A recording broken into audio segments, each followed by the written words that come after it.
khan ya hei un po kan vong dik don via win langa kan minister zom tak le kan deputy speaker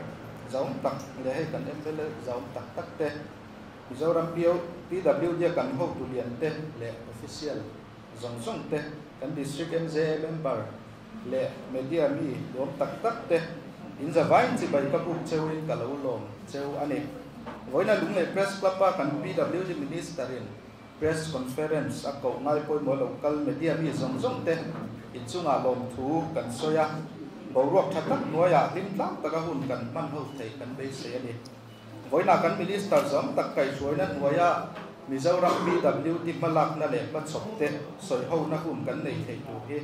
alo mum le a kan siat lam cheu angin tun kar sawa hei kan minister te le kan ho tu dang te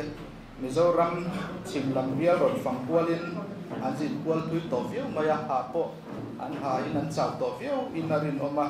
chutiang kara hun thatak kan nei thei tu te tin a bik takin kan minister ka chang nge ya an malak na te kan ngai khat thei tur le PWD ho tu lian te om kim thep thop la ya hetiang soi ho na hun tha kan nei thei tu hi ani lo thap le a chang kai tak kan man thei ko be sei o mani hetiang hi kan hun man dan tu tlang pu yan yanga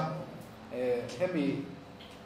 tu ka soi zo yan introduction te kan han nei anga chumi zo chong kan minister tu soi turin kan so manga chumi thuwa soi zo chuan kan deputy speaker ina du zong te aron soi ve le nga soi na hun kan pe nga chumi zo chuan zo na le chan na hun kan manga nga hemi a hian kan media miten zo na kan nei te kan zo theyanga ti chuan he PWD kan official te pon oma a chan na chu kan minister ba ka tiang khan kan chang thei duranga ila chung zo na le chan na hun kan man zo chuan press conference kharna hun kha kan election kan mang le to na ni voina press conference nei na kan ho tu local te hi kan siat lan thei nan an ming kalamang choi takin din her ngai len ban din lo phar sa se mai ta se la a tha me o kan minister zo tak PWD chang tu pu wang lal na na khong ai ban min lo phar sak se la kan siat lan cheu kha ni a kan Mizoram Legislative Assembly kan deputy speaker zaum tak pulal fam kima Lunglei West PL2 MLA Puti Lal Puya Lunglei South PL2 MLA Pulal Ramlian na Puya so PWD changa kan ho tulian local te engineer in chief engineer H Zoram Liana chief engineer roads engineer David Sabzova Chief Engineer Highways, Engineer Robin Lalrin Oma. Ani baka hian Chief Engineer Buildings and other departments, Engineer Frank Thang Azau Tele, Chief Architect Engineer Lalchan Damiten Rotela, Amaro chu building point mo let ivel and em pola wangin hela and rot latleng mantri lo in PWD bung lei lama kan official te khang te ko khan no mama ro chu voina chon elama thuchin hawa khat khan introduction a chon ti mai ta ila voina hun kai choi tu hi silal choi tuanga district information and public relations officer kan ni a kan media lang te kha chu nakina zona le chan na hu na khan mani self introduction ang khat ti mai ta ila thange azor te atang khan tu na chuan kan minister ku ta hun kan hla langa anin tu soi zo kan deputy speaker in som zui ngai lawin lo mang zui hal mai ta sela zona le chan na hun kan laman don tho wang khan an thu soi lai kha chuan zona ang chi kha lo zo ri lo hi ta sela zo fia du kan nei te na kin tan kan khek don nia tuna kan minister ku ta hun lo kan sa Izoma in chi bai ule kun chata doro chata noya kom na chata za khai tak kan nei ka be se ya Yang bukan semasa untuk masuk nanti nak soalan dari sana tekan di jurah, discussion tekan di jurah, mai taila. Pakatan Aizol, Tenzol,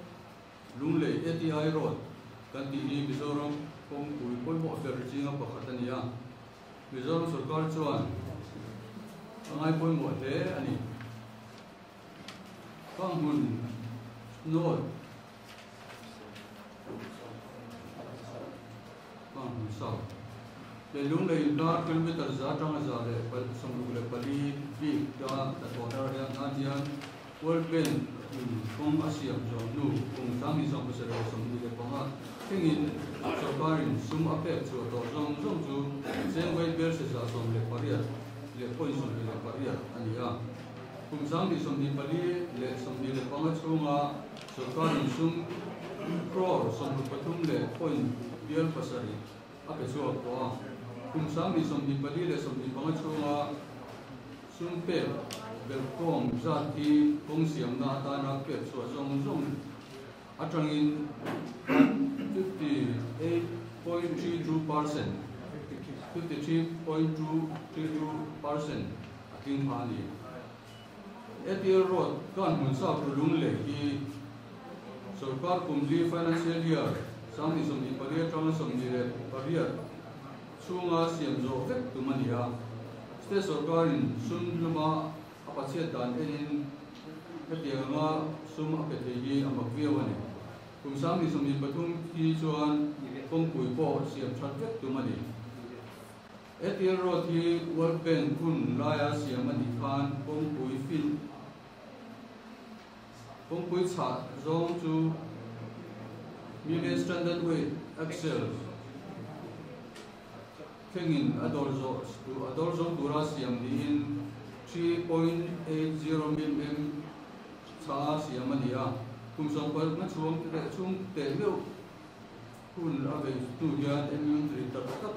la ave se ya traffic kong afia da sir pani traffic kong nei din tu na yan 4 million standard axle those of us yang ramai ta kong so chazong tu po 485 mm ramai ta ni tu na yan financial year 2024 to 25 sum magin phase 1 di 45.89 crore siam tan ani dona za sum tu pore ke p motion true za suma pani pu ku khen ma thenga estimate siam khotania a Central Road Research Institute Delhi 10 arang takin anon fianga and finding as in a boy, I put boys and thing it and they say. Tin coming some is some million panga, soon for soon young, conscient to rin up over road, chin down zongi, good boy, Rodan, so current take up in for soon a fan don Pogani. Contractor Bagir Rata, Engineering Limited Security, Le Apung 90.69 crore, looking to so Barsum Bomba, Alumnua, so guard. In kong pui poi mo ngai mo so te siam thatna ro mana ATL road lule lam portion siam nan 45.89 crore da in aizor pathum siam nan rupees 44 crore 80 rupees ada anitum contractor Bagir tha engineering limited bel te na tho na portion hui fang division aero sum in le da bangin sumida ve ani ta rawa sarkar malak na ponza le ni pui ta sirtir ko ni pui ko zo le lam tang sarkar on pena sarkar fin so tu fin so ko ate tu ta pe da ko ate mi pui mi to pui chi min to sai me ma den zo zo again voi da rom tu ka se ro rin in to pui na le to yom je lam ka ngai kan ni na bo ka ni chu ka de so ta se te ni ko cheng Kena ganti beauty statement ke turun dan soalnya.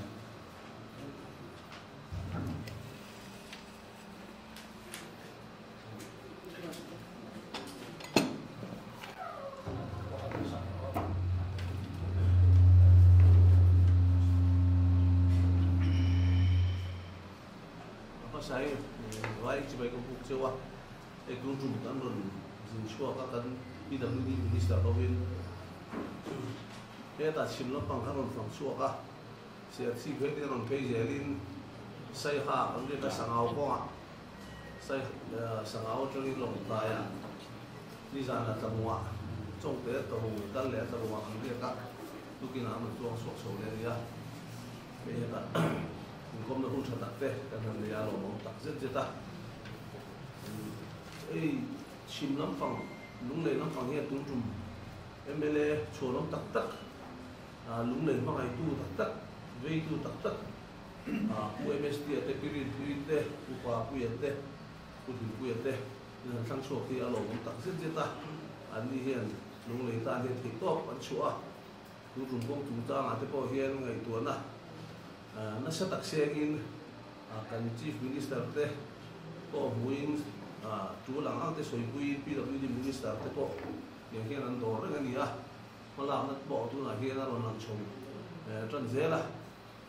chuan hemi na ATL rot ti kan soi pa hi ni ke bo galo kal sin to hi na ta choi hi ko hi a to thelo khop me a chuan in zir chian te bo ngai lu ni siat ni chuan lai không có biết chuông ngã tới bộ thì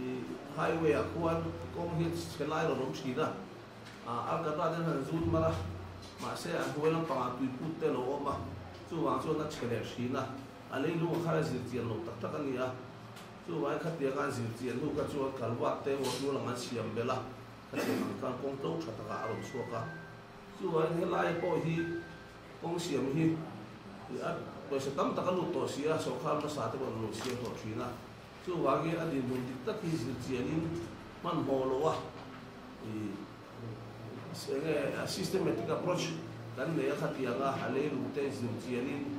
design làm thế bộ khá các khang tụ khan thì man hồ lụt tụ lowin khá bằng khá xiêm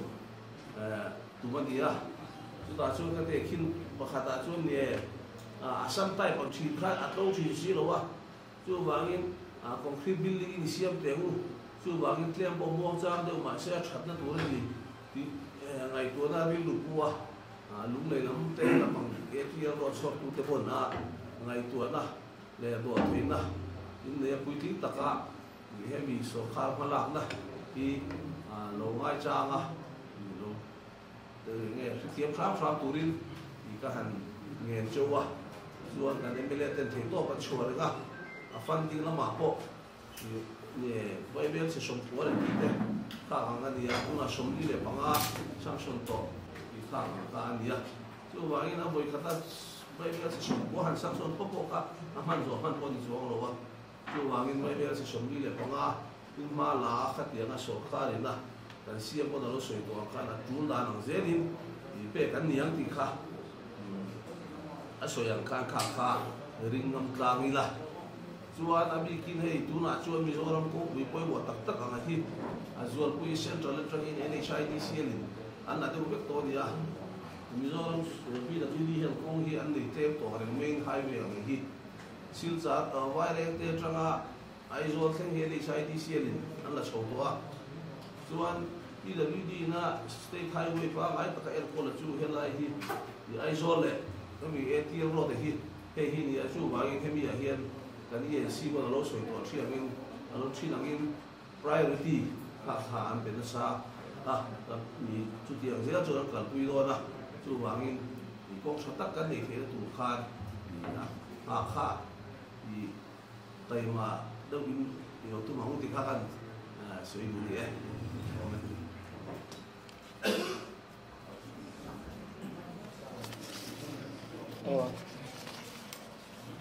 kan minister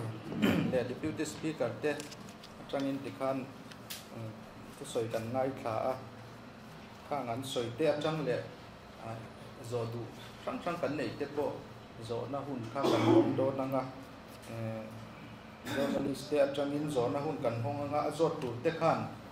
mani ming le farm ming kha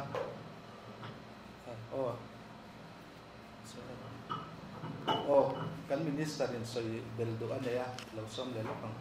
zo na san na kan nei pang an to kong phat an le lok tai la le ta pui hi ngai na chewa ka ta pok chewa tu ri ru ma tin da po ka tu wa ka se me ba nga ri ru na ten lo jo ni nei kan po ka ni la a chen ri ka se sen zo hian kan an jin so ka jin nu sa ka ni ya ก็ทางลงกันสินะcommunication ก็ปัจจัยเล็กคงจะพอชดเล็กที่กับหัวฉะนั้นจริงก็ที่ก็ไม่กินกันเราเห็นว่าอย่างสับเพชรก็แต่ว่าเป็น president เป็นคนตัวเต็มผมนั้นชดกันเนี่ยช่วยดูว่าส่วน MZP เต็มผมนั้นชดกันเนี่ยเพราะว่าชดกินกันจริงๆนะที่เราเชื่อเทียมเราเชื่อฟูเราเดี๋ยวแต่ที่เราเนี่ยดีน discussion จะเริ่มกันเนี่ยกันจะเป็นส่วนคุณกันหมดมาคือน่ะเจ้าเบอร์เด็กคนหมดเบอร์ฉันบุญมีเนี่ยดีผมรู้กันเนี่ยที่มีอารมณ์ก็ดีอ่ะจะเล่นตะกินคือตะกินกันผมที่เป็นไม่ใช่อ่ะเป็นที่ละยันโซนนั้นตะกินเนี่ยกันอ่ะช่วงที่พอช่วงชาติตัวนี้ได้แต่เนี่ยไม่เล่นเด็กกูเล่นถึงคุยอะไรป่าคุยอ่ะอันนั้นมาเป็นตะเกียบมายันจีนจีนจีนกูจะรู้เด็กกูรู้ว่าเด็กกูรู้บินเด็กกูรู้บินเด็กอันนั้นมาเป็นผู้สร้างเด็กมันไม่ใช่ส่วนที่做的这样的话，甚至你说那过长的那个对不对？ที่ข้านโซนนะเดี๋ยวฉันนะหุ่นข้ากันบังซุยไม่งะสอยตากังคานอาจอดดูเต็กค่ะเกมานี่มิงเล่ฟาร์มมิงคานสอยมาเสียใจละกันพูดแต่นั้นเราเสียที่นั่นคานจวนโซนนะพอครับโดยเฟลเดียวเนี่ยคานโซนที่ตุมิละจูนว่าเราหันสอยเบลเชียมันเต็กข้าอลทีนะข้าเตียงนี่เราคานโดยเฟลเดียววินที่นัดช่างตู้เตตันปัวชานรวมตูเสียอลสำคัญโซตุ้มตาอีละจวนอัจฉริยะกันมินิสเตอร์โมให้กันเขาตูดังเต PWD กันออฟฟิเชียลเต็นข้าก็จุดลังอินอันเราช่างงานเซลตัวไม่งานกับเราดิ้งตัวเห็นเรางานโซน่าชวนที่ขันอัจฉริยะเนี่ยไอ้จุยเฉางานตัวไม่ตัวเนี่ยชวนโซน่าเล็ดชันนะคะดาร์การจันเวอังเวลมินิสมทุ่มเวลข้ากันรวมมันชิ้นพอตาข้ามีข้ากันคำขบเรานี่ชวนตุนาดาร์นี่แหละมินิสมปริยัตลียดาร์ทุ่มเวลแข่งจุนข้ากันเลยเทตูรังกังง่ายกันพูดเตปข้าเตียงตูร์ขันพูดกันองงาอะไรตะเวียวโดนนี่ชวนเอลมาจันินพูดเตปข้ากันคนที่ต่อไม่เตปข้างง่ายเตียงชวนโซนนั่นแหละฉันนะพูดกันฟังจุยโดนเดีย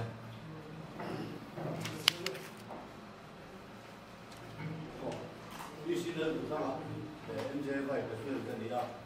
ก็โซนนั้นบอกกันนะส่วนเดินกันช่วยกันส่วนวันนี้อ่ะเดินกันช่วยกันส่วนวันนี้ส่วนอัตโนตูคอมพานีเอ็มโออันนี้เสียค่าอันนั้นตัวเอ็มเดี๋ยวกันตัวตัวแค่ตัวเดียวหรอกตัวนั้นตัวนั้นบอกกันนะช่วงตัวนี้อ่ะกันตัวมาลุ้นตัวนั้นที่มาแม่ด่ากันโดนที่เขากันโดนเสร็จแล้วก็ที่ปฏิญาตัวคุณรู้ว่าต้องสุดยอดมุ่งโอนกันที่เดือดที่โดนเลยที่เจ้าที่ใส่เดือดที่โดนเลยที่เขากันโดนพวกเลย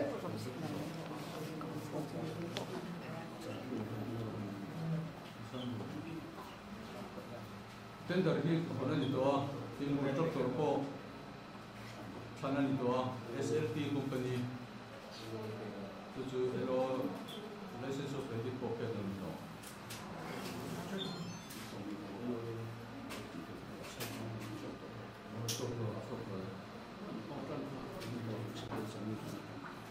มันหมดแล้วบางทีทุกท่านมาไม่ตัวละเดียวเนี่ยจู่มาที่เนี่ยทุกท่านไม่ทุกมันเนี่ยอามาเราจู่ให้กองที่กันเสียว่าเฉลี่ยไม่ถึงน้ำมาป่วยไม่เบี้ยเฉลี่ยต่างเฟสต่างน้องตัวให้มีกองมาเนี่ยกันเสียต่างกันจุดมีน้ำมีกันหลงคาดินไม่เบี้ยเฉลี่ยสมว่าเลยกันหลงห้องตัวไฟกองกันเสียมากกลุ่มเลี้ยเฉลี่ยไม่ถึงนะจู่วางส่วน Central Rock Research Institute เรียมีแต่ที่ pavement evaluation ที่ตัวนี้กันสุด request กันสุดเงินนะสกัดกันนี่ที่เราที่จู่finance department นี่มันภาษาอันนี้สุดที่จะจุดที่ตัวเฮียนี่อันนี้เนี่ยกันอินเบรมตัว anh đi hiện nuôi sống đi về là ngay anh đi chú mi chú bắn đi là chú mi chung trong một trắc đầu quay nó thì nó nghìn năm một trắc mà đi khác anh soi qua chân chú nó vẫn một khác đi anh khác anh sốt phá luôn mà anh đi nam anh đi tour khác 100 km trắc mà đi lại đi 155 phần một àถ้ามีซูมค่ะ150ซูมเซ็ตค่ะที่โดนถ้ามีเบสการที่กำลังอัดชั้นชุดเชียร์บอกเอาไว้ลงมาแล้วพอเลยได้นะครับเดี๋ยวแค่เราดีสุดค่ะอันนี้กินก้องปอยได้เลยดีครับก้องปอย improvement ตั้งที่เต็มเลยว่าLA ก็ประมาณท่านเอามาเราทุกไซด์เกรนกี่เวลาครับชุดอะไรก็จะมีคนประสานLA กันนั่นที่ครับมีรับลักอะไรบางท่านเนี่ยนะคุยสมที่ LA ที่เห็น compensation นั่นเนี่ยเล่นนะคุยสมที่LA ที่งานสวยไม่ถึงนะ compensation ไม่บอกตอนบางท่าน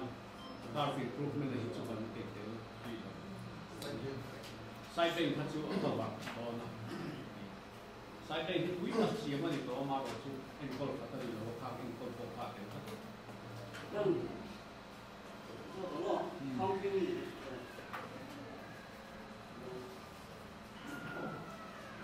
น้องมีเนี่ยนะที่คุณทราบไหมที่ตัวยังยังนี่สุดยอดสุดยอดก็ส่วนนั้นตัวเชื่อตัวนั้นกันอิสุแบบก็จะเป็นส่งจุดเจ้าปีนี้อ่ะไอ้ส่วนของสิ่งนั้นถ้าว่า estimate committee ตัววันเช่นตัวลุงเลยของสิ่งนั้นที่กันไม่อิสุก็ได้ถ้าไล่ครับถ้าไล่คนตามินนั่งเองมันจะถี่เราดูเปลี่ยนน้ำซุปที่ไล่ครับเห็นฟังว่าเปลี่ยนน้ำซุปที่ตัวสิ่งนี้จะสอบกันตัวที่อันนั้นก็เช่นดูวันนี้ก็เรียกเสียแต่ก็ยังเสียคนที่บ้านเนี่ยคุยนั่นดูเลยว่าถ้ามีจุดสำคัญแบบตัวเลยอ่ะหมอจะปกพูดเดียวตัวมาถึงไม่ได้สุดที่ดี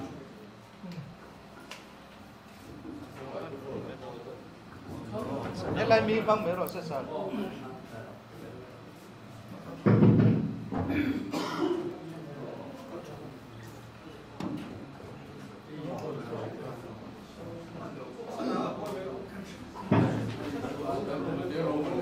วิดีโอเวลาทำกันเสียในเทเลชุนบางให้สร้างพันธุ์ในจุดช้าโม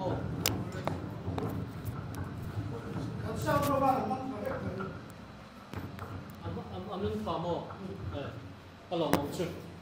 ให้เวลาอันนั้นสายนี่จะว่ายังจะไปกันบุกเจ้า press conference ในกันตุ่มดานเจ้าก็ให้หันสวยมาสักลบกันว่าไอ้ PWD minister เขาเป็นชุมลำพงเอ็นไปยังกันหลงนะ ATL road 45 crore เรื่องกันเสียมโดนะกันเสียมด่านตัวกัน execute ด่านตัวว่ากันทหารด่านตัวเขาเป็นอิสราเอลกันหันตีอะโปรแกรมกันหันเสียมาสละวันนั้นอินสราเอลตัวเรื่องกันอินชัวตาริงดค่ะที่ลงด่านชุอันนี้อะวันนั้นกัน intention เลยกันตุ่มเลยวันนั้นกันติด่านเนี่ยเราฮิจุไอ้ intention แต่เลยบ่อยอะมอร์จูลุงเลยนะกันโรลนั่นแหละกันดูนะกันตีลันนะคนรันจ้างตักค่ะอารมณ์ดีบกะไว้ไหนเชียนให้เอาเที่ยวกันในบวชใส่ทีลงมุมก็เทียลุงเลยมาซ่อนนั่นแหละที่ชินเสียทักนะกันชัวตัวที่ลงมุมก็ติเละอันนี้ที่ชวนประคัดเลยจูกันเงินเลยจูกงฮีหัวตีจีนี่เราตีฮี experience กันในตัวอาจารย์จูสร้างนี่เลยสองประเดี๋ยวว่ายังไม่ได้กันอินปูนะบรันซินตีตูกันอินเสียมาที่ชวนเกี่ยวกับเวลาวันนี้ president กันอินลายิน portion บินเปียกันชัวที่ชวนกันด่าเปียอันนู้นลูกกับสุรการิน PCC รอนดาตาที่ชวน PCC จูมันมัววางินอินดิ president เตปอนี่ไม่ไทยข้าอังเตปอทกเตปอนอมนี่ไม่ไทยกับเชียงหรอกว่าที่ชวนตัวนั้นยันกันอิสุแต่เบอร์จูลองคงให้จูคงสิปุยsix pack คงเดียFacebook กันผัวคาร์นชอบตากันสดอลไม่นี่ที่ชวนอาจารย์ชวน SP เฮียแต่พอ transfer นี่อ่ะทีม PWD เขาตัวแต่พอเรื่องนั้นตักกะเฮATL รถบางเฮียนนี่อ่ะอะไรนะบางเงิน tun trum ZPM a hian kan chief minister pu la do mo kai shwaina mu mai takin atira tanga ruam han na sia ania amaro chu ZPM sarkar hi ruam han na kan siam zong zong hi voi khata kan soi pup pup lem lo chu ma chonin voina po hian thil khiat lo tam tak le khiat chian lo tam tak mo wangin voina po hian helai press conference a in soifia hial angai ta hi lelama chuan a kan thiam lo tak po ania innocent taka kan kal na lai te po omin ka hia chu chu kan tar lam pasadu ani ti chuan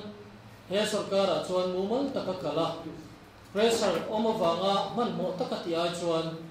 a face anga kal turin kanit buat saita ton tum hi phase 1 ni turin kanin ruam hana chu po chu kan soi ma in Facebook ate engani news ate aya chakin kan langta ti chuan kan ti dum dan po soya ma in thil re re kha aron shok ta zel mai sia voin hi kan lo thleng ta a lela ma chuan kan news item minti chwa sak tu te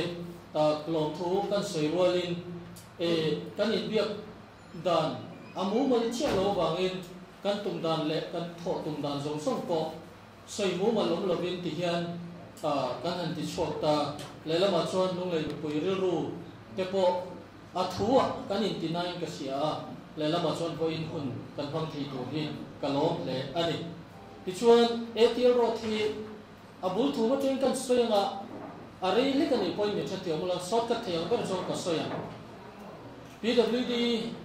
a kan ho to tele mi than hang ngai ten ATL ro thi siam thatani theina turin lung lei ZPM chuan ti tura min ruat angin chief kan minister a first day of office atangin thu soina kan ei kha hei kan champion pui don ti hi kan soi kha la ni a chan chu LNC a kan tin na man ruwa poimo ta kan political commitment ani awangin chu chu ania ti chuan PAC a ngei po kan soya a thareng tur ani kan thei vela kan sep tha tur ani ti kha nia ti chuan chance kan nei ta a PWD a he poisa om hi poisa khol om hi a boy pui tu zinga khati hun lai om kha pension ani deuh vek to a boy tu pui tu mi tlem ten om i chan thei chuan i lak so thei chuan long le tan hi ni mang thei bai thei sin tin min sila ti chuan thei to pin kan boy pui ta a hey kan PWD minister po ka sila CM po ka sila tiang chuan ani ne na le kha ne a history ne kan in sila ti chuan he poisa hi court case civil arbitration tiang chuan high court supreme court ania ti chuan a mature hun tu rakha a thei hun tu rakha atira October khato kan tia amaro chu a joy roy ukil supreme court mi ka subia ani chuan December ni rupa he poisa man theyang ti ania ni masela HDFC a thunania a mature hun tur hi April sang ni somri panga tun tha hi nia ni masela kan CM chuan hi lak so watangai working season chung kan ti lo chuan ti in lak so kan han tuba Mizoram premature lak so kan han tuba ta chuan interest rate ta ka chu that vek angai wangi Mizoram in an ti thei lawa HDFC Mumbai a thonania tiang chuan interest rate ta ti nuwa an han ti fela ti chuan tuna po hian 90.69 crore chau hi ani ta 94 vel be se ni ti chuan January 2nd week a state account na thun lo ani ta ti chuan state account na thun lo ni chuan consolidated fana alut vek to ta chuan ATL poisa bi kha om thei to lo amaro chu ATL poisa tia kaiman thei to pin kan an in beya ti chuan official tele kan MLA te kan minister te kan CM ne na ngei po kan ge na tiang chuan kan han tia amaro chu hei hi ni china kan PWD minister na soi to ang khan he poisa he atira 22 crore velania a boy puina hian PWD in 20 crore velan manga kumsom pakwa chung chuan heti hian along mature ta PWD foi tu masa te how tu masa te remfian na wanga voina hian van nei chau kha kan nia ni masela hei kan sia kumina hian achan chu kan tumalong thei to pin kan be long chu kan chat tura be chu athianga nima se consolidated chunga a om kha chuan Mizoram in priority an nei khan chi sang sangin kan CM le kan minister ten rom hanna an siama chumi chunga chuan thili first phase tan ti in rom hanna an siam ta ani ti chuan PWD hian road map mu mal tak ka nein rom hanna kan minister huai hian kan nei beka ta chuan kan sarkar tan tira tanga kumnga chung kan sarkar chung hian enghinge kan priority tu engtin nge kan rom hanna PMGSY te a local central scheme sang te ron kala kan en kol lai me 89554 a poisa da te da alongai talawa entinan mai kabiala chuan sai ko na tanga bor pui tu ro pui chip chu PMGSY na ron kala ama 5054 a maintenance sum anda kha da ngai to lo kha ang chi ho kha ong do le PMGSY ro tura tin next PMGSY a ego maza chu tiang chu om bok do na chumi ne na tling khom ni pokin PWD fund atang rungat point ego maza ti social thate basic road map tu na hian estimate mekani ti chuan he ATL road po hi kan se khan ho thina thilti thina ne wangin le ton chuma hian kan estimate re hi kan MLA pui te kon min thi khopin asanga acham chu 3.3 vel crore adia NSDCL point construction thar nei hian 3 thing manglo 3 thing manglo kha ania te ni ro chuan 3.3 per kilometer vel tu na hin estimate kan siama chan chu anwai dik vek to wangin a deploy kha kan thei to si lo kan han hai chi na atira hei sani som ni pali kum chan tira khan kan sarkar chan tir khan kan PWD minister chu kan ngen na lunglei ngen na bangin amas sapara lunglei min lo puya ta po chon portion chang kan la ya heyen te u ti kha ani zelani ti chon contractor pon an be sei lo le achiat ma wang hian she oman tia tu na nge po hian tu na 3.6 crore min pek le CM min pek le maintenance tura kan ti te po hi she oman ti ma min ta min tu ti hial khapin kan he na po fei tam tak min ge ma ti ang chon helai kong hi alo har sa ni chu wang chon mu mal takati kan tu ma wangin first phase 45 crore kan tianga voina hian kan tum da chuan chu 45 crore a chuan chunga chuan kan work program tur hi soi hobila lunglei khomi pui hian min thria sela chu ta tham chuan kong siam chung chu dona mo nga thial ma po emo daiwa ta ngai dona chan chu a basi engom za thai chwa ngai don lung da thara ngai don chung zong ani wang chuan kong hi kan block dona tha kan nei don chuan ho ui tang khom u titura voina hian press conference program hi ron siam kan nia ti chuan adang thil aron kalta ka wang hian heng zong khoi le lama chuan lung lei thanen kan ngai to na le sarkar phasa thil om to tura sarkar te hian kan ti ve lowa miktiam ringota thil tia ti lo ting le lo ni kan hau na wang ron chuak ni ka sia chu ba chon voina hian he thil hi kan soi tua ti chuan dai lo nia kan soi lai tak le pot peng nia kan soi lai tak ke kan siama karma sa se to ba chuan nangma hulovin ka hodon lo ka tia ti chuan hei kan chief engineer te ne in bekwalin hetiang taka lung le an man mo le si chuan he kan first phase next to ni chu estimate run sia bola PWD te ne run sia bola e platform ne masak bera lung le chu ka mingin run soila ti chuan chu estimate an chu kan kalam kan approve na don dia tia next working season ni chuan tuda hian working season a hian engom za thokan don ma sela a poisa kha ami chor hun tlaya wangin ton hi kan thlenta theta point in dem ngai na chong lo hei ai ba ka ma a in release le contractor hi than ngai na a chong in ka helawa kan thei to kan effort sang ber kan pe ni ti kha voina hian press ma po hian kan sei do ti chuan chu dai lo na chu estimate kan siam nga estimate siam ro ta kha ala tok chuang lawa tuna hian kan ENC tenen mania meeting in CRRI Central Road Research Institute tenen he kong hi adip dan anuai zong zong kha engani ang khol mongin an enanga chuta tang chuan khoi chin hinge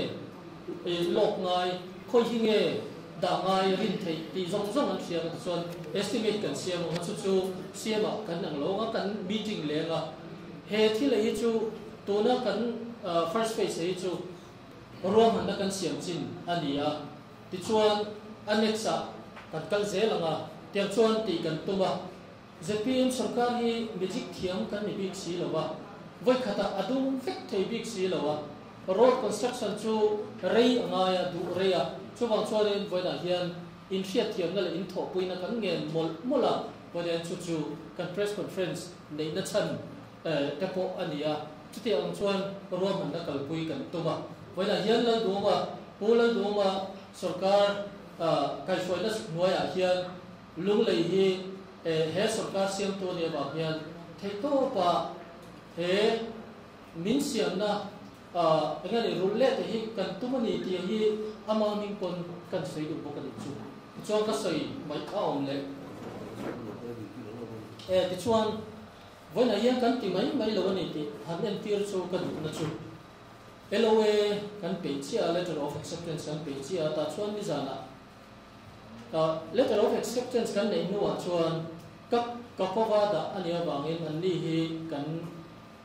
SLT hi kan nge na SLT kan ngen na chan po kan an han po fu na chan po hi kan thia BRN te ka bia kamanga angani patel engineering te ka bia tin balaji te po ka bia contractor than ti piang lung lei thalai te po corona thain ti ka tia ta chuan BRN te po an thalawan tia du lawa SLT thaberan tia te chuan kan han zira te chuan ka zir nuwa chuan SDO te asia lung lei chu chu ron ro an ti zong zong hi ka ron 5 ka ni chu mi nuwa chuan an ni khan an lo chang bia ti hian koina hian letter of acceptance chu tender chuan manin an mu don ta ti chuan chu mi nuwa chuan he kong sensitive zia ka silani sensitive zia ka sila in mo purna ya sang lu tu thei to bin chuanga ya ta chuan mi tam takin ron hang le donan ron kal donan ron go don chu ama point an in vowa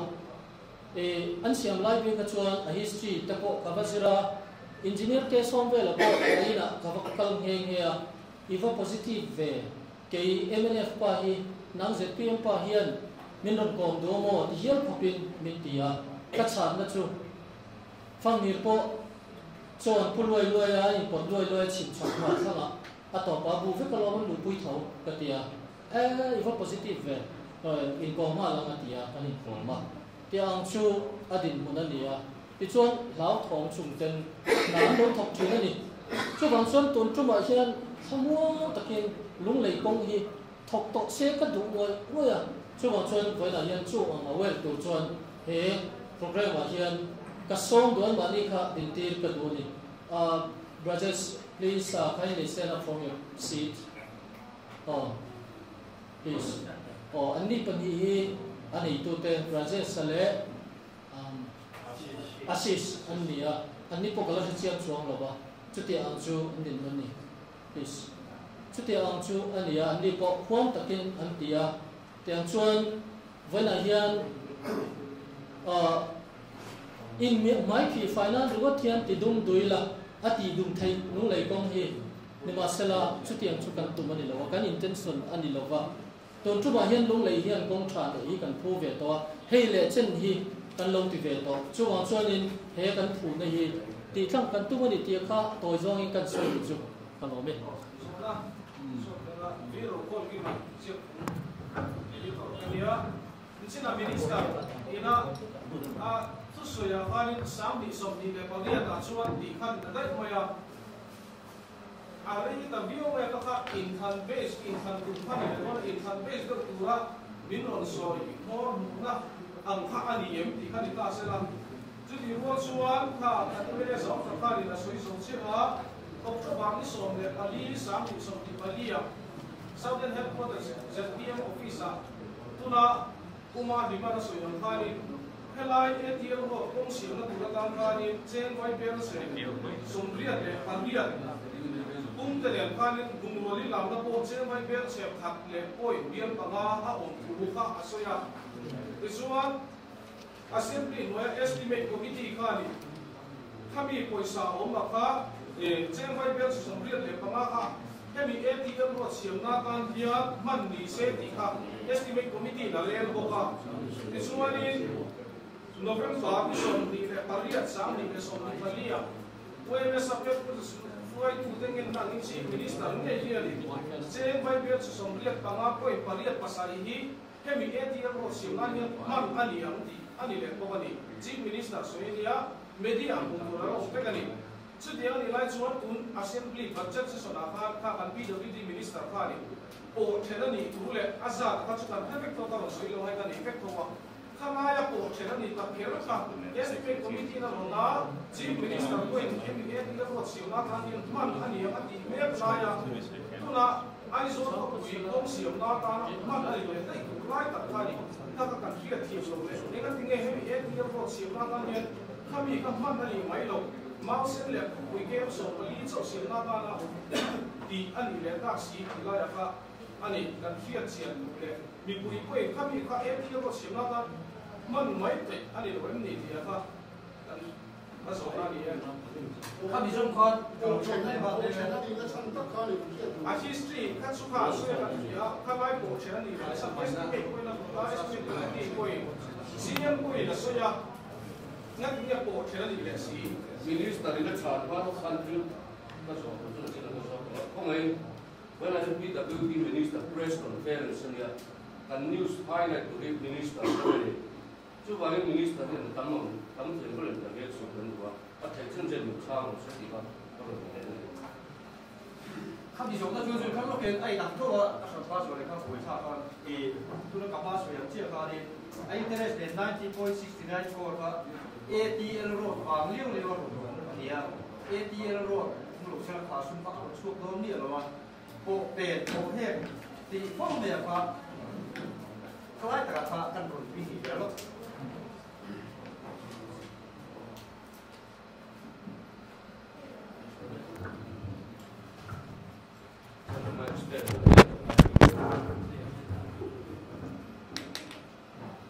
Assembly House again, so that they can enjoy that and some spontaneous thing. Some sort of food, true mama, food, or the bomb. Kalai Poka, in jail, the court on Vega, for Penny, in Kusu City, the decoration of the criminal, Amarzu, the court on my patrol, Muntagin Night, for Penny, India. Kalau dia yang amar itu ane itu terasa popel, ha ane kita ni lembau ni. Di sini kesulitan, सरकार सुन दिया कंट्रोल वही ATL पैसा बगे बता चंगा क्रॉस बुआ लोग लगी अलियन ने में मा करीब रो पॉलियन ने न मन yang bukan kerja asan बेंगा कल Khan open angin alam peli nanti pun ditahu lah apa impression so in open ni mau tinti betul baik peli so yang impression itu nanti pun kalau so dia kasih ni ketika nanti orang kampung yang kasih orang baru so open dia kayak equivalent means saya waktu ketika ATL road tan liu dia so pai tu sonin pain petatan dia dan mga niti ng bangka anilo 45 crore di kuminatan ATL road ta pega niya kisuan munda apo development siya mga ya abang hisu kan Aizol City atan kung ti araw siya punan subangin kan miatan dia di isi ita ang tika animaya subangin popel tika kalau so ini kau ikut pulau di Malaysia tu suka sana di taseng atau lihat so sang di Bali sang di Sumdile pariata tika so ahun sungin kan so ang dia ahun sung so ang tu mani kan tumdan so kan so tu yang awal so kan sedang elok kente kan so lawa apa yang sih dia sungin kalau so nama yang tak so kami sungin so betul kan so ahun sung tu kum satu kacung pun itu arang theng bera ko so tum contract to kene na po kan soi ta fa kan tua arang ta ka so kan tu po kan soi ya chu chan mani ko na po ma when you get the point that serious is there during mani contract to ko mani pa kan po chok ta ni chu wangin kami sang ni pare mai kan so ang ama so na fear ka kan fik lo fik slow me kung kan chung kan so te ama ro chu me mi te le har sat na no bo no le wangin har sat sang sang po ang te chu ma chon kan tu ma le kan so yang kan om lo ke te po kan kan so yang ni po kan le ha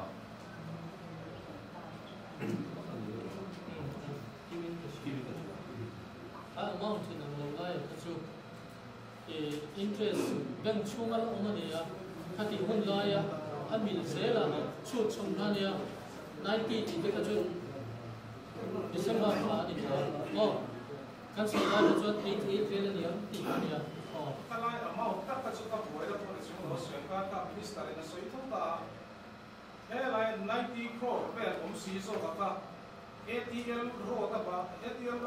ro ta ba asum om lai ta ka in apo chen lo lam pang ni chu lo ka ni enga te ka ATL ro ta ba om si te me ma ma ro chu 90 crore lo dia ka tiang ka ni che department ni ko men kan du 90 crore lo ka ka ATL ba om ni po kan sia department ni consolidated fara thelu lo department ni no kora helai kom le nan le ro la zon mun da ko le ka department chu kan du da ni ama ro chu da na khatiang poisa ka consolidated fara lu lo in apol mo te lo aman mo te lo chu wangin kan du lo chung kan tre chung kan sang lo ti po kan da we to consolidated fara kan thelu lo te lo ni consolidated fara a om do chuan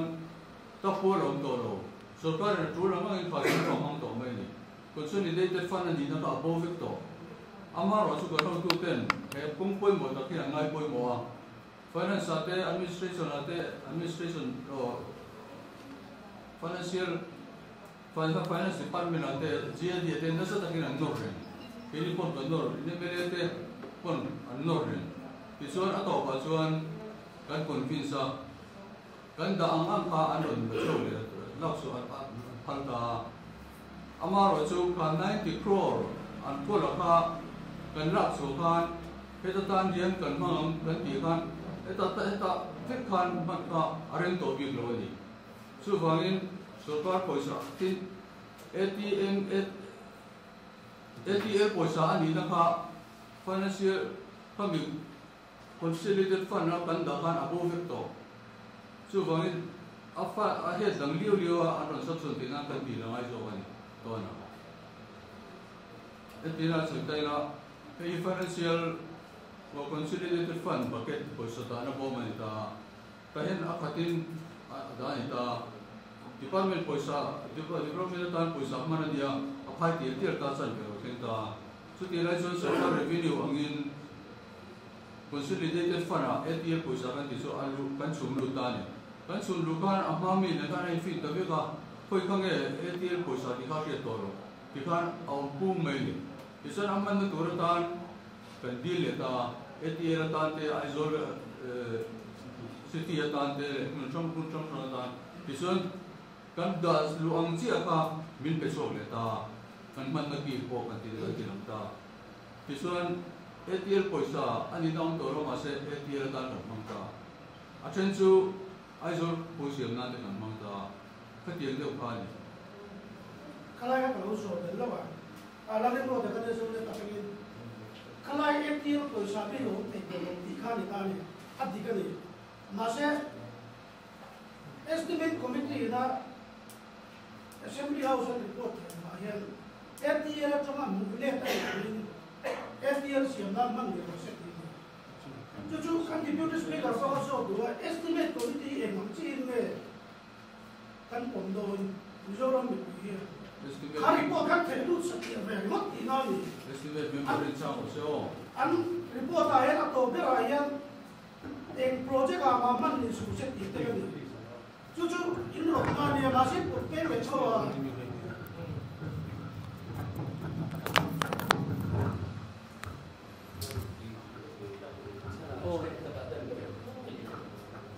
Oro Amen pakane. estimate Amen committee balai cho na deputy atel speaker ve la sai ne so ba de atel ve ne estimate committee ko kin thanu na chu assembly lo speaker an the lo ta lo speaker ai thanu to deputy speaker ro ma lo ai ndo sa cha na the lo lo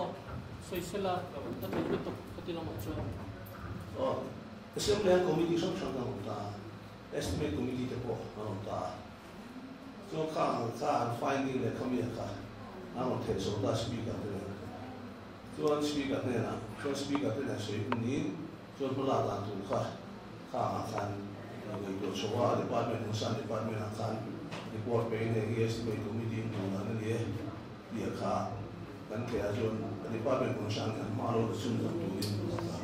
ka bila जो ऐसे committee finance को काम आपको मालूम है कमिटी करने नहीं वाका किसी जो और भी वाका छाती लगते हैं लिया तो चलिए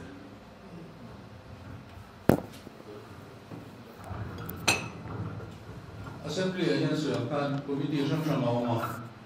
estimate komiti sebenarnya si komiti katanya decision siapa so officially nanti itu dah anda decision apa binding itu tidak compulsory binding omlo recommendation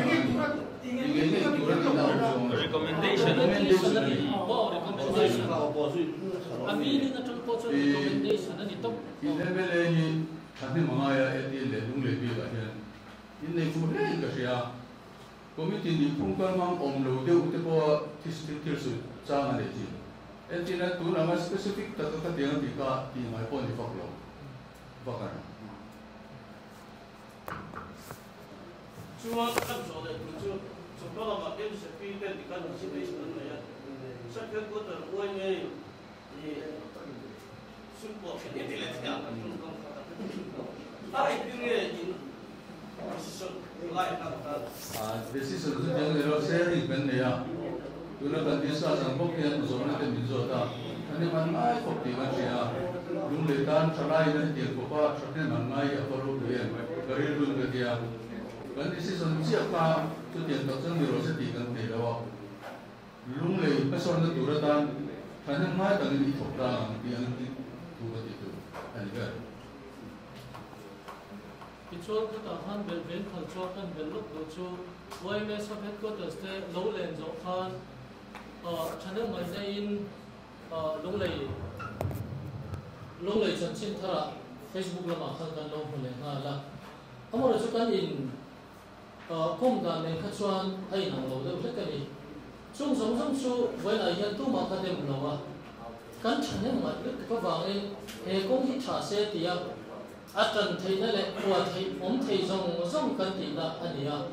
wala yan sarkar te dang che pa tilo thei lo din hona din tira ama ang ko ka kal nei ka la mo ni chu wala intellectual level a iti toila ti chuan min ring ula kan siam point chu ti ang chuan atia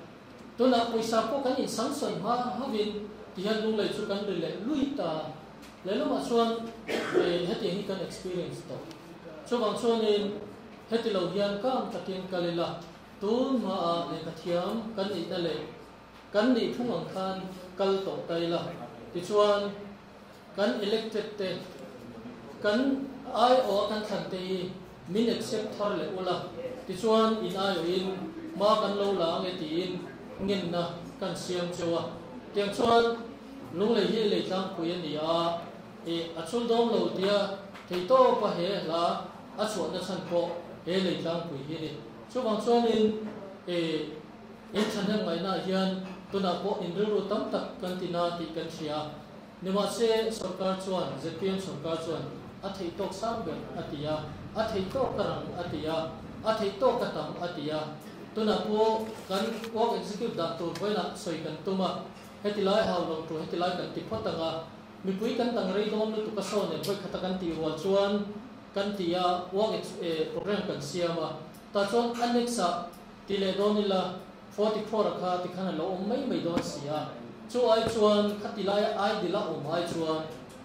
40 something crore kha hetilai kan manga aizol siam na ai kha ti khan ai ban le mai dona ani lo point kan chief minister chuan the six road changte saske tangten hetilai siam bel nei chu kan tinge nge yang ti kha ilo sui don dia min tia vana hian fan po kan le injuries lawa bo tu thoin pakhat po kan le in che lo la hian vana kan work execute dan tu kan soi la hian thil zong zong kan soi thei lawa chuta chuan initiate thiam na po kan nge na ti chuan entila na kha chan ve thok tai la kan du thu sam lo ta sela voina kan challenge na tom tak min challenge sula chu ka the thiam renga ne ma sela heng zong zong po alo chwa na chan chu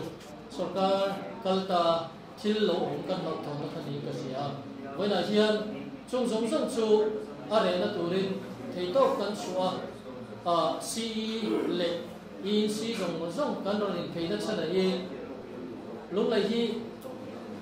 ZPM sarkarin angai poi mo ni ti hi kan so ve chon ka sia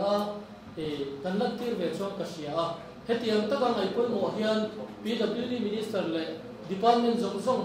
how to lok zong zong hi anron lakal ka helova so ma chon voina hian lung lai hi kan ngai poi mo to kan ni tiang kha kan de ve soi du ni minister sai ka assurance ka pom ma ma chu ka so na kan le ke chu mo on se mai kan hei sab se hotel no ma kan ti online ku la si te no ni ta se na kan press ko ki la ki ta du re so sa tu la so ka hi khati ku la ya on siam tu engineering CE lo bi ta khati ku mai siam ta ka an pom lo de ni ta an ni nang ma ka siam ka ka chuan CRI ya ki ta ku na hin baby an ti le ko siam nge om siam Kalai ka te mo te chu chu na house ke le chu pe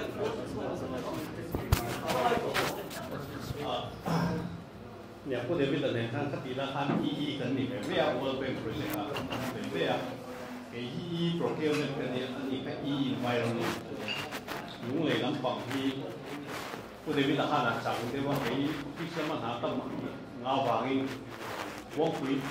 ก็ลำบากเกินไปละครับท่านสวยเดียดดูเนี่ยคติลายอันติฟานิงmaterial engineer kan te consultant kan nei he lampang consultant ka sela di engineering sela di ho khani material engineer ne ya im hawa ta Australia pa ni nge ma kami khani somi 133 kwari kan sia how long bel to kong thang la pa tu na po wa du ba sa kong kan sia ta man kwari ta an ma somi lu so water of option sa la a tang to amaro chu an material engineer khani cement nena WMMP hian CBR 30 atang 80 ang sawa chu when WMMI hi thato pani cement 2.5% ne 2% ne chi ka ne ta wa emi ang hian WMMI mangina chu ibang chu tiang chuanin construct ila project ki kan zo ba material kan in dai si lo wa alai kha ke mani kan kon objection chu ko wa khamia wa khan pi pi ta ra khan chen ni sunwa nge chen sa ku ve department ni kan zo lu wa nge khami lung kan pa kha oi dia chet na chan pakhat sa thu ni hei anan lai chin point khang an wei le ra kha lo to kan man lai la rora kan ti ko kha lo to asan chu cement 2% le kha chuan ni rei na to thei lo wa tui na zo pa cement kha chu tu ya lo luang la lung ni pa lai khan ta wa ya ati ra han te sa kha chuan laboratory result kha ta pe halai kha nek ta lang nei ko ma ya chu wangin kha mi pi ka kha chu kha a failure reason a hian ke ma chu na ngai ta na la ati ra po kim hawa ta ya tu asan chu ka jung line utilization of solar brigade in road construction for Mizoram ka dissertation thesis sa man to wangi cement ne na sa taking ayati tarpura kami wang ke point yel bak ne kya 5% tal cement to ni lo chuan ke chuan at garing lo ka ase consultant ka nilai ka PWD kan hoi kan roina ne eng anga zudial tu ne kan chi lo wa ini ko kan lo yel ta pi lo chuan kuman pe ya sáng đi sòng bạc khát cần sửa sân tổ anh cái kia đi quân sửa sân tổ sáng đi sòng bạc du cùng khan chiều điệp ông tân à nhưng sẽ tắc cái quy là vì cần sửa sẽ mãi anh em chúng mi vàng chuan tu na 22.8 crore in tỷ khác fixed deposit in cần đạt đó sáng đi phần vàng này sáng đi phần sợi fixed deposit in cần đạt khác alo cung đó quay về sẽ ngã lại tham ăn cần đi nghe ăn đi là gì mà ăn hết quay sát trong tổ hiện khác akan dah mahi sendiri in di sini saya kau ATL road poisa ilai kah ni ATL road tak tengah road het poisa ni road fungsi ni ni wah amal road tu PWD ina tak bukan dah ni wah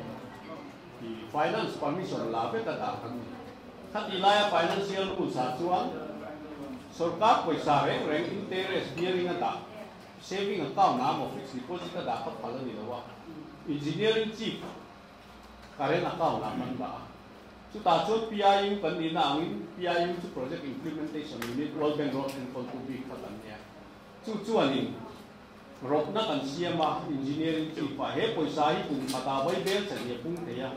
8% खतिला ना fix deposit tu vai hei hi fixed deposit in dai ila thanga puram nuna atuna am to lawa bo ra santa puram nuna kha sarkar ina policy la wa tia sarkar ke mani kan ne finance department ni mai sa bill mai na an tia sta tanga kun hi theng kan ni finance department kan khal ne mi te finance department kan mi tha le reng lo ai interest ka kum report turin permission mintek na kan siap dan siapa icilah consolidated pada alu ini tu ni kan bukti ingat sana finance department control na nuai apa isa kat ira kai na usa mungkin mani ti kan soi na ni tu afia jok nan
in me ko kang ting ni ka kang lo ni chia ra ni to ko aku so aku farm lo jadi lah kalau MLA ke khati pun lah ya PWD tu ko akan mau building ke dia pohon lo kan kong siap mai kan tu pohon lo siap mai di sini kan ini yang khati na so kan engineer chan che ni ka chang lo bila ya itu siap kan lo mau lo Saya dia pura pura dia yang di kupa ni beran. Oh, khati online kan SDO kalau dia quality control lah, oma, ISO lah, soal. Amaro tu kalai kong athat lo bang kan quality asam pulaka central laboratory no tenuta. So contest result daka contractor le consultant kan an pom chia lawa. So wan so kar khat chuang joint testing kan maya. Nisina kan puina sayang kan a consultant ka an engineer thiam tak Australian mail patai matak engineering on twist takania amaro chu contractor lama hang tlata mi ko kim hawa ta dia ti joint testing kan han nei khan solai buam pui bula an GSB ko ri ka a tri lawa reject tur kan dia so joint testing kan han nei nuwa ha kan hon ku chana min he ta he ma ni lo zo ka he so pa lai min he ka ni an central laboratory ka ama ro chu ano ti ka sia chuang lo ma ko ka khang ang khang contractor la ba alo ta ni wang kha ani ta ama kha to pa pe jo din kan hon chuak ta tin so lam le he lam hi ai thawa ai thak le na chan ti kha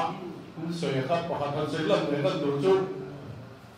bagi rakha tu na kan soi ta kha ta mi ni ta ya a ti chuan a contract kha ai zo na ta ma lu nei kan tang kha mi contractor pa ni in chuan bagi rakha ta mi nei ta ni ta kha bagi rakha na an tho ba ma kha assess chadan ta khati kan han assess chakkan kunga kun lai alo liam mana chuan a pe ke na kan redesign na ai zo na ta buam pui lan kha a bi tu na se ha cha ta bi ka ni helam ka chu thok zo lai thok ma se original contract ang khan a bi tu na se ha pa na tu na kan siam zo ta ki na a soi thin BC kan ti ka so ma chuan kan mang ta helam ka chu MSS kha manani ta ka wagin ikan original contract atlama ba khan atlat ta lo te chu lia pan de zo ka tin chu ni pia la ma chuan helam hi sen te zelan man ve lo wa khan alu quality BC ka 50 oh I a quality kha alu quality that lo te zo ka wa khan ni chila kan in si se khan cement pol kha antika ta ka 2% cement pol tu khan a base course a kan design na kha pom sak anina PWD khan ni directly kan supervise lawa government contract ni wa khan consultant kan oma chu consultant ni na supervisor chu kan din la de le khan then mian an en kon lu lo de le ka mi o ti le chu kan na ya chu a chiat ma na san de wa he kan nga ya then estimate committee India po khan estimate committee nan chai po khan at secretary ho mi ko ya ke po ka pe ru ya chulai tak chu ka soi te nge ya estimate committee ma po kha a chiat ma na sana ha tilai ta ka khan a design demo kong suat a specification na kha chu kan za pui chia lawa ama ro chu a construction lai supervisor na direct PWD ka min ho lo wa khan temaดูตุสามโลไล่เรื่องข้าโลอ้อมคนแหล่ให้ลำปังบ้วงบุยเมียลำปังที่เหตุการรู้ในดานั่นดีการMLA แต่พวกข้ามช่วง estimate committee แต่พวกบินจบมาซาจุดโทษจุดการฉานดานะข้านี่ก็แล้วไหมท่านมินิสเตอร์รับมาลงโทษKalau so belokan so yo kun lagi dosia. Anong de pasapel acuan asum open. Ile mela kapala tangye các cái anh tiếng nghe ai số công xiêm nó thế là phần bây giờ nó công để cho cái phần này công đăng xiêm công rồi thì các cái số đó là thì ai số là thế là phần này đến chim lắm thì quý vị chuẩn sáng thì sủng thì phải hiện thì mới lại được sản xuất thêm công chặt vườn bắt ăn được đôi được cái này không thì các cái số của các chuẩn cũng là bên em diễn thì cái cái số này á quay bên này thôi xoay á thế là cũng rất bị khổ của họ không chuẩn cả mà số xem được tiền tầm em của các em sống sống hết in phát lạc chúng ta lấy cái này của cái áp suất son đôi được trăm trăm đôi thì là không dùng số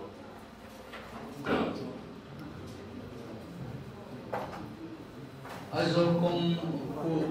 áp dụng được gì gì in biểu hiện trên là tâm mà phụ quân tâm mà một số số là tâm mà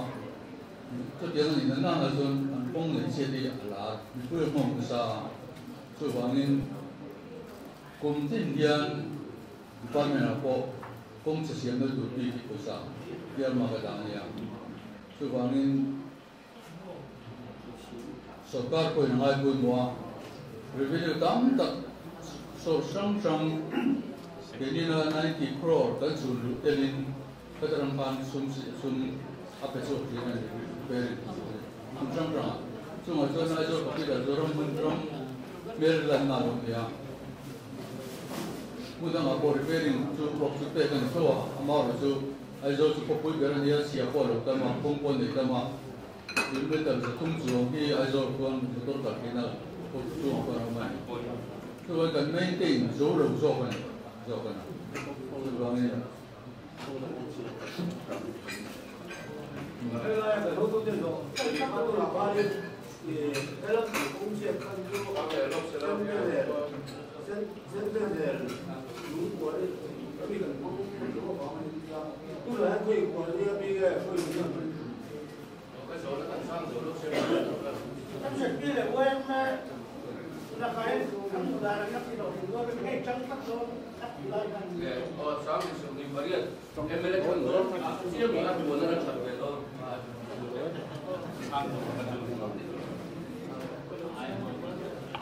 sáng cái mới đi sáng thì sớm đi phải đi em mới lấy phần rồi là chia mình ăn buồn nó trở về thôi đi lâu sáng sẽ tổ pha sáng thì sớm đi phải đi pha phải phần tổ nan ya aku mana em chú cái đơn giống nghề này cái gì cho nên in đi ai mà không cần rồi cần đi ai cái đó không cần rồi con người để chia cái của cái gì con về anh chân chú hoàn đối na tôi không cần tôi chọn khoa học của các cái sinh về đây nha mà rồi chú rằng ai tôi nữa tôi cũng mong muốn lệ mà cái tụi mai mà cái của cái rồi thì rồi mà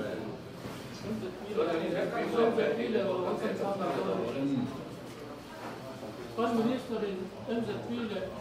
YML san na pa sai mai ta che di dawa MZP le YML ten en kan ko ba YML le MZP cho thil ni khung ni tak kha he ta consolidated fund kal dan song song te estimate committee na recommendation na siama an bawa te khang ni khung song song an chet ta ka chuan a ong hiang lo ni ti pui ni ti kha to te in kan soya chu ti ron chuan he pui sa ni a bok do ti na ni lawa a ai tam po CRRI a estimate se rian kan mang ti kha kan siamin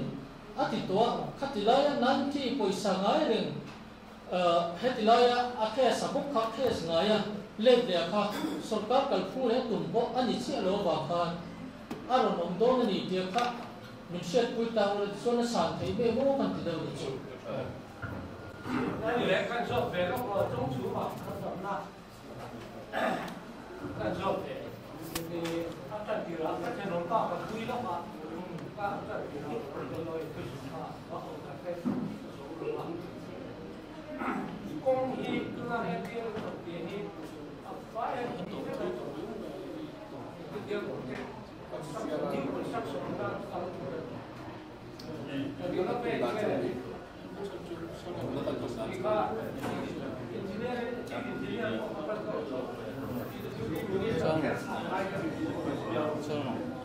Rồi, cái gì em ngồi em rồi cho chúng này có cái cách là gì phải là quá cái này là cái đầu chân đi không là cho nó đi được lại không cái gì cũng mà ai à và đi thì cũng rồi đi chặt lối được quá thì quyền chỉ thấy quyền nó sẵn được cái nào đó đi đó đi bộ cái này minister là minister là cái cái vật cho hai lại tất cả cái này cũng bị ăn ở chín thì thế là không được thôi thì cái vật cho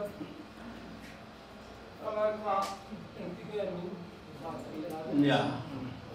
chiết sang chút pi đầu đi công anh em taเนี่ยจะไปนั่นchiết sang chútอันหมกอันนี้อันพูดก็มาอามาเราที่หนักกันเราสวยตัวchiết sangนะครับถ้าเขาจะสวยเป็นตัวเราไม่นะมีอะไรอุ่นอะไรตัวสิ่งที่เราเนี่ยประกาศถ้าตัวนั้นกัน estimate 45 crore ช่วงกันนั่นเสียไหมรีบบอกเวทอ่ะพูดแล้วกันเสียมาวิตามินอะไรตัวaku cun itu kita dibuat ni kerja, rilis paper ni posisi. Amaro tu, 3 crore cuang, paper ni kau tak kem kata mantap, finance department lampian sah nanti kau maya mundang kan kau tinggal. Wangin meeting kan ni ya, financial chief minister advisor to finance ni, ini kan MLA jantan mati hotel lah. Chúng mình dùng chuan hay những cái nào đó sẽ có Central CRRI kan ke Central Rock Research Institute Delhi mite NDT la he aya tom de zoka an ro design chuan tiền an chuan ti la he paisa 45 crore ko hi man mo tha ko che solom no nam ha pura la don sia chu wai chu mi condition chuan mi ron ti sa ta CRI ne ko hian hei tu na kan ni be ne ka paisa ko ni be kan kuma an ni chu paisa be ma sa lo don an si de la bo nuôi sống level mình nói ra sang kata anji SDK kalau Martin aku lah enda tu kau tapi mai FWD kerja ini window mai ni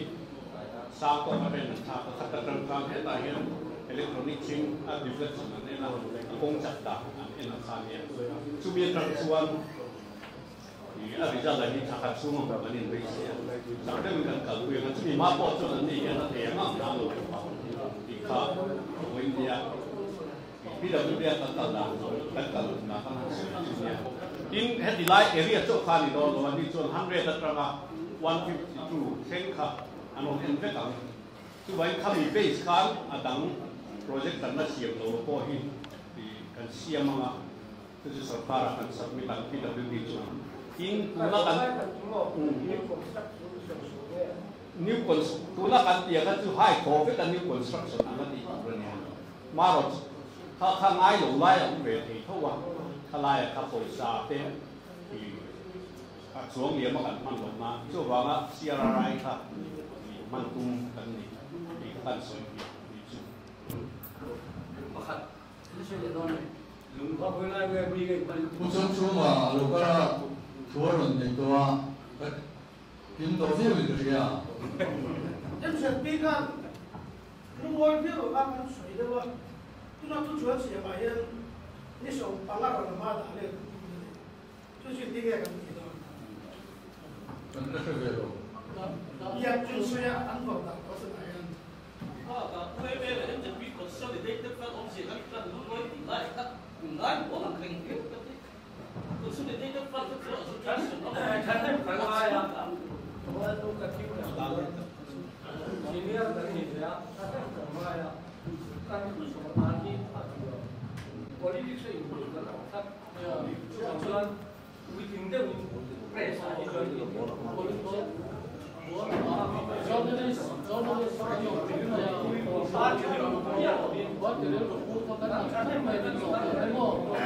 politika bola bang lagi lama. Kan pude hi program dangla nei te kan ye kha kan soi tam to view maya kan se thiam tlang tura ngai la in tuna han soi ngal thei lo thil te po kha lo ve thei ni hai development lo cham je la chu wang chon helai dang chep tu tuk angan te po kha rem che lo dewa kan puin conclude ding remark nei tu anei chuan hun kan pe anga zona dang chu hum to lo mai ta ri la chuan chu mi zo a chuan top na siam tu rin ka lo ding le don dia tin nei nei dan ka ro ai no ma ka nei dan chuan sale takin kan in ko thing de ya rom de dia ko sa pai ka no ya ai su hi en ka ta na gen yo ni ti te a ke da ko mo ko ka chung chung chung ai chuan tharai te le na lo ko pom ten ma son nei du sia ko in ma ngai sia te a chen ka sia su ba min te ko to in din du na te tin tu rin ma kan la na en tiang to ka trong hồ sơ là đến khi mấy ví dụ như đó là người ta là politicize chỉ cần chi là vậy mà cái gì đó đi cho ngay đầu ra mình là có là tùy thân điều cái ta mình rong cả mang lại vào anh này sắp tay là phải cái là tin người ta tiêu lệ thế mà cái chuyện đó là tiêu thụ với việc rồi là cái tin để ra tụi đi một số ông thì cảเป็นสมชัวดาวทุ่งว่าโปรแกรมมันเนี่ยมันเป็นตัวเดียวอาจารย์มาไม่ใช่เรื่องมีดิ้งเด็กกันเนี่ยเราความที่เราความเป็นเนี่ยซึ่งเราซึ่งเราเราความตั้งใจมันตัวมาอยู่ตัวที่ไม่มุ่งอย่างตรงอะไรเป็นเราแม่อันเราผมคบไปไว้ใน press conference หุ่นถ้าตั้งไว้ที่คันสวยหูนะเด็กบ่ดูโต๊ะกินกันหันสวยเทียอารมณ์ออกมากันปูเด็กบ่อยที่คันมีไงทักษะก็จะเรียนตักกินหุ่นกันมามาอเมริกาจูกันหันอินโซนนั่นเองเราว่าที่คันเดมาเรียนรู้หันที่นัดเดียวนัดเตะผมเทียมามาโรจูกันฉันเห็นไงน่าที่คันมีหันเชียร์สังตาเสละไว้นักกันสวยหูนัดเตะอาจารย์อินลุงเลยด้านทิลขากันรับด้านทิลขาช่วงเทจุราไปเสียละpress conference คุณชัดตั้งไม่เป็นเปียกัน minister จอมตักจุงอาลมดูกันสยามดินอามารุนทอยอมตัวกันดิบิวสปีกเกอร์เตกันเอ็มเบลปนิเต PWD กันโฮตูเรียนเต official ส่งเตจุงอาลมดูกันสยามดินเฮ press conference สลดดินเทนานากันสมนั่งไอ้ปุ่ยมาลงกันกันเดียนเตจุงอาลมดูกันสยามชัดตักกินบ่าวรวมชัดตักอมเทนานถึงเตปอมินชัวสักขะกันเบสยันทุเบลเจนโดลเราเลริงพลักโตกเราเตะลายอันทุสอยอันกายเฮลเดวโจมันทุชัวเตะค่ะเกนี่ journalist พูดถึงจีน่าโจเราเราตัวรักกันเอาไงเราว่าเอาโดนเราว่าหาไม่รอดชูทุกทั้งที่เราเตะอันเมบีก็มาเตะโปกันโมพูนนะ journalist กันเลี้ยงกันโมพูนนะกันเล่นชัวเจ้ากันเบสยันเฮลายา press conference กันบวชใส่ตัวราบวยปุยไงมินบวยปุยสักตู้ PWD ถกตู้กันถกตู้ส่งเตะเป็น IPR staff เตะเลไลเรสพลัดบินมันเกี่ยวตู้ดิสุกันเจเตจุงะลมกันสวยพกอันนี้เอาคัดที่ส่งข้ากันหุ่นมันเตะมิเซกันลงเลย